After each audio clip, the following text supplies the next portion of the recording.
Hi, Dr. Squires. Hey Dara, how you doing? I'm so good. I'm so happy that we get to have this conversation.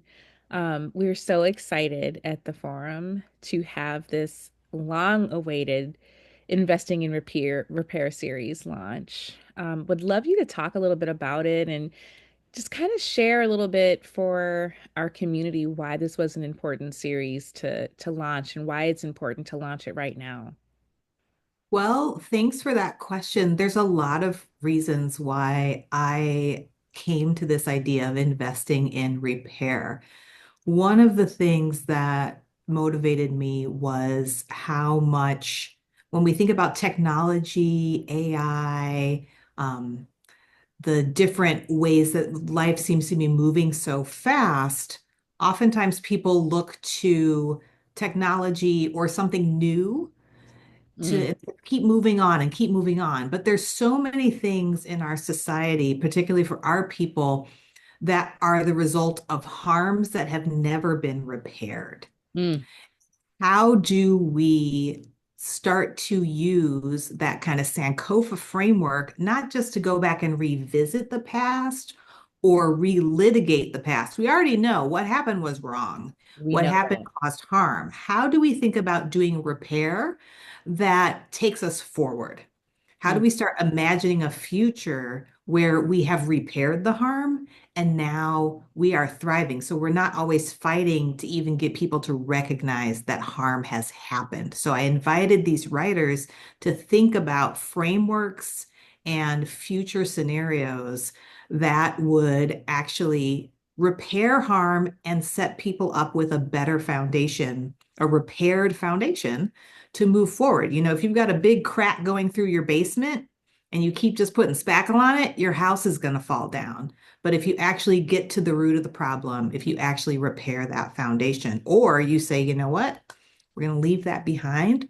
We're going to move to a new area, right? We're going to do a whole mm, new thing, mm-hmm. right? We're just not even going to worry about that anymore. Yep. It's right. Um, I felt like that would spark some folks' interest. I think sometimes people fall in love with the problem because it's very easy to keep talking Yes. about the problems because it's familiar, but to challenge people to think differently and to think expansively, I think the forum really is turning in that direction or has turned in that direction Absolutely. with its emphasis on bold ideas, bold solutions, using Afrofuturism and bringing people together to really think about solutions and not just, again, rehearse what we know. We know the problems, we have the research. We don't have to do any more research. We need to be inventive and draw upon our culture to bring forth Mm. new ideas. So almost we're investing in repair not is only a way to address the past. I love the idea that we're investing in repair as a tool, as a modality for how we are almost using it as a portal to have it not exist. Those things unhealed from the past, we need to make sure that they're not existing in our future. And so repairing is Exactly. part of how we do that. I think that's a brilliant way of thinking. I actually didn't see investing in repair as a futurist act and as a tool for revolution in that way. So I love how you draw that connection. I'm really excited about our first author who you chose. Tell us about Michael Kleber Diggs. Why was he a voice you wanted to show up? His essay around Rondo makes so much sense, but I just would love to kind of get in your amazing imaginative vision for this and know a little bit more about his voice and why it was important. Well, I have had the privilege of actually being in a class with Michael Claiborne Diggs, Ah, lucky. Orion He's so amazing. Magazine, which I know he's everywhere and he's amazing and he's a poet and he was a lawyer. And so he just has, like so many of us, he is a multifaceted person who has a longer history and it brought him to the arts in a non-traditional way. But that's, things a lot of the authors in the African American tradition, didn't do the go to the MFA program and do the thing, right? Hmm. We come to our writing, we come to our art on different pathways and different trajectories. So his story spoke to me that he pivoted from law to poetry, Mm. not something that many people do. Yep. Um, and maybe more of them should. Um, I would but say or maybe more poets should become lawyers. Maybe that's part of our repair as I well. like that too. Um, so I admired his poetry. I admired his essays. I admired his writing, and I admired him as an instructor. And so when I was thinking about getting a range of people, not just people in policy, not just people in education or politics, but to get some artists also into the frame, I immediately thought of Michael because of the conversations we'd had about the environment. Yep. So initially, I thought it was going to be, I wanted him to do something on the environment, right? I wanted different people to do things on topics that are part of the forum's focus. And so I was thinking about something for education and, et cetera. Mm. So I immediately thought of him for the environment, partly because we share a love of birds. And Oh, he had written a wonderful essay during COVID about bird watching while mhm. Black. And we know Mhm. from, the news of 2020 and 21, what happened in Central Park with the brother who was telling the woman, don't let your dog in the protected bird area. And then she called the cops. She threatened to call the cops Oh, on him, right? yep. So, like being in nature and being Black in a country such as ours is still a fraught thing. So I was thinking maybe he would go in that direction and imagine a future where you could go Mm. bird watching or whatever. Mhm. But then he started talking about his mother and the work Such she was cool. doing Yep. as an elder. And that really sparked my interest because I also think about intergenerational healing. Hmm. And I also think about the ways that the built environment makes it hard for us to heal. Yep.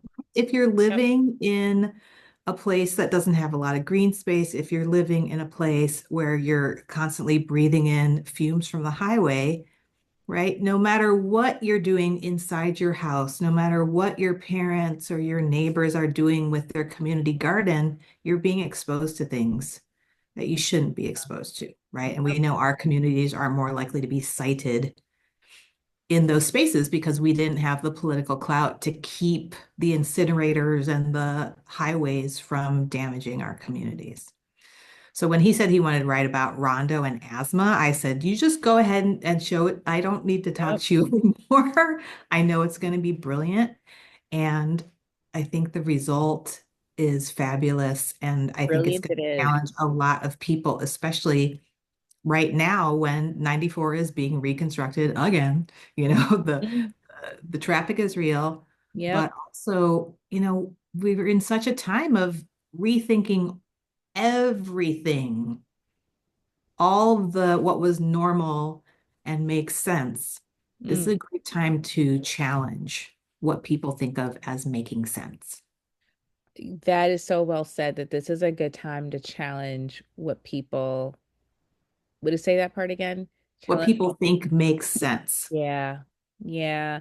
And his essay, I can't wait for people to read it because he gives such a beautiful, honest way to understand how repair can look.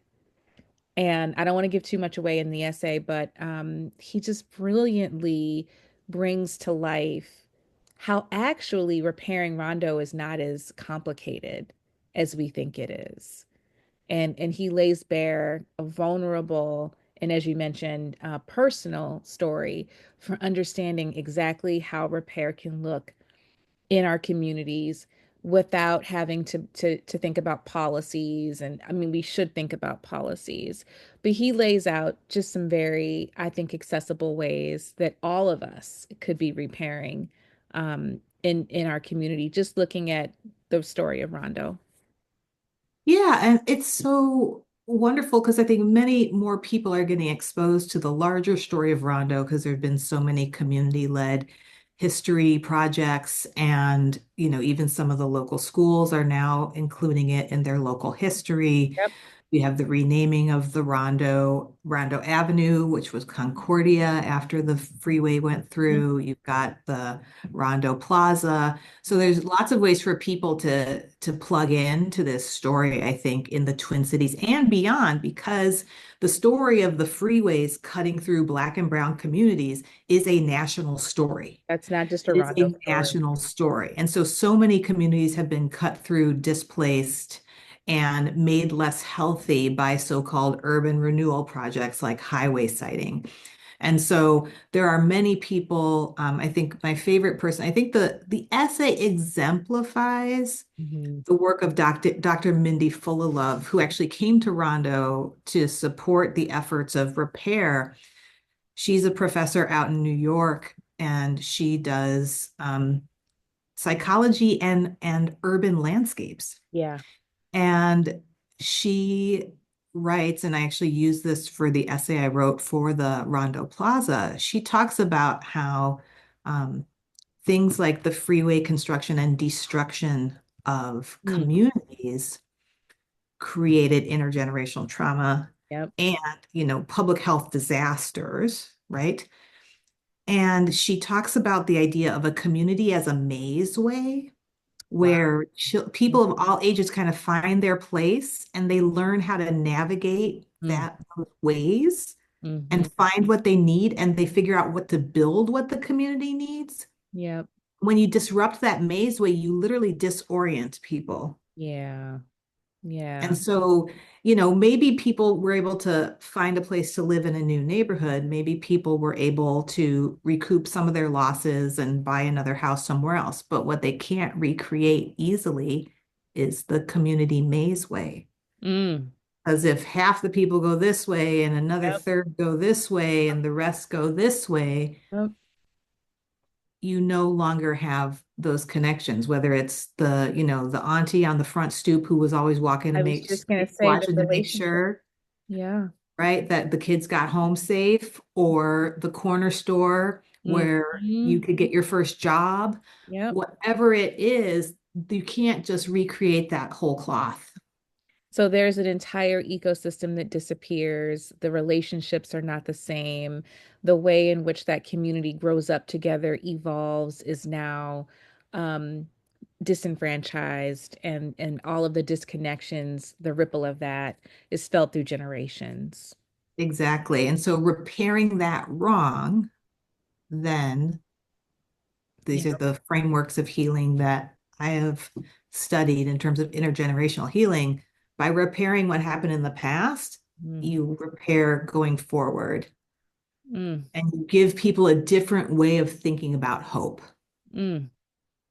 So before we wrap, this is a selfish question. Um, when you think of repair, what is the number one barrier that people bump up against with that word repair? And how do they break through? How do we break through in an Mhm. Afrofuturist tomorrow? What is our barrier to repair and how do we overcome it? That's a big question. I know, that's why it's the last one. I know you're doing it to me. Okay. So I will say a couple of things. First, I think we are living and reaping the whirlwind of people who want to believe what happened in the past does not impact the present, Preach. right? And so, us understanding Sankofa, right? Mm, We know we have to go back to bring it forward so that we can make it different. And so, for me, literally learning from the past is a good thing, right? It's actually a good thing. It's instructive. It yeah, doesn't mean you're reliving the past. it can be a gift. It can be a total gift, right? And that's why the bird in the Sankofa symbol is picking up a seed that can be planted, right? That's right. And so when we think of that framework of using the past as a gift, as a tool, as a launching pad, then we can see ourselves as allowing ourselves to have the grief, Mm. right? To process it, Mm-hmm. right? Versus having it fester, Yeah. right? So like the famous poem Langston Hughes, what happens to a dream deferred, right? Does it fester? Mm. We don't want that. So repairing means you don't let it fester. Yeah. It heals. And you might have a scar, Yep. but that is the proof of the healing. Mm. That's the proof of Mm. the healing. It's Mm-hmm. not a mistake. It's not an ugly thing. It's Yep. it's the proof of the healing. Yep. And we can It's the find proof that the beauty in that healing is scar. done. Yeah. And so then you can tell the story of how that happened and why it was healed. Mm. And then someone else can learn how to heal their wound. So scars can almost be ancestral wisdom that helps us program how not to have the same gaping wound fester some other way. Exactly, exactly. Or to even be aware Mm-hmm. that harm is coming, Ooh, right? So when we think about poetic. Afrofuturism, you're Yeah. like, okay, when we think about urban renewal, when we think about redesigning our cities, smart cities, these are all these buzzwords going around. People are like, oh, we need the 15-minute city so people live and they can walk or bike and they're 15 minutes away from everything they need, right? Mm-hmm. Well, what does that actually require? Yep. What communities already kind of approximate that? And where would you start to re-engineer communities that aren't that way? Because getting from the capital in St. Paul to downtown Minneapolis was one of the reasons why 94 was cited the way it was. Yeah. Convenience, Yep. right? So whose convenience is driving the Mm. design? That's a Mm-hmm. question we can now always be asking ourselves, knowing what happened to Rondo. Yep. Yep. So understanding that story where some people said this is the most convenient, best, easiest way, Mm-hmm. we can be like, How is can it? how does that decision help us predict how that might look later? Yep. How it'll repeat itself again. Yep. And how can we say, hey, we're about progress, but whose progress? Whose progress? Whose Whose convenience? progress? Whose comfort? Yep. Whose convenience? Yep. Whose vision? Who is not at the table? We Mm. can learn all those lessons from Rondo, Yep. can learn those lessons from the other communities that were split apart. And we can say, what does everybody not appreciate about having this concrete going down the middle Mm. of the city? We can all come together and say, we don't want there to be kids with asthma because of public transportation. Highways are public transportation, but privatized because people are mostly on cars, right? Right. We don't want our ways of getting places to drive childhood illness, Mm. which persists your whole life, Yep. right? Like, Yep. we don't want to be creating structures where proximity to convenience means that some people are going to suffer. And that built-in harm is just sort of a casualty of convenience for a certain few or Yeah, like this is just the cost of progress, right? That idea of how progress gets built has built in a cost that's human, yep, right? Collateral damage. collateral damage. And the collateral damage question is coming up again and again throughout this entire series. And those Yep. questions that you named a few minutes ago, who's at the table? Who is can whose convenience are we considering? Whose comfort are we considering? We are having to revisit that over and again because not everybody is factored into the picture of progress. Yes, and there's people who, are not black and brown who were also displaced by 94, who were That's right. displaced by 35. And I'll just say this to end. I did a tour of Rondo for the School of Social Work Mm, because predominantly white students who are probably going to be placed with some predominantly Black and Brown clients. And my colleague, Priscilla Gibson, who for a while was one of the only Black professors in that school, she wanted to make sure that people saw some of the assets and strength of communities and had a historical framework for why there were disproportionate folks in poverty or not owning their homes or whatever. She wanted to show people the history behind the statistics. So we did a tour of Rondo. And the bus driver, who was white, he listened to me talking about 94 and the displacement and bringing in, the public health statistics and everything. And he said, my family was in South Minneapolis and we had to move because of 35. And so while the majority of the communities that were displaced were Black and Brown, both for 94 and for 35, there were also white folks who were displaced. There's also still white folks Mm-hmm. who are living in proximity to these highways, Right. right? And so while we are bearing the brunt of it because we are more concentrated in those places, no one is being served. That's right. And so if we have the targeted universalist goal, which is I love the work of the Institute of Othering and Belonging. If we have the targeted universalist goal that no child is having asthma caused by pollution, Mm-hmm. then that means everything about our public transportation infrastructure needs transformation. If we do not want to have childhood asthma rates partly driven by particulate matter in the air, That's right. then that means our environmental policy has to change for everybody. And we may need to start in the places where the harm is most concentrated. So if we think about a world Afrofuturistically where there's no kids who are getting asthma caused by I am proximity so to invested. tons of carbon, Mm-hmm. then a vision like Michael's has to happen. Mm, mm. That is such a powerful note to end on. I'm so happy that you dreamed up this series. It is such a wonderful, I think, way for us to hold different ways of approaching Afrofuturism.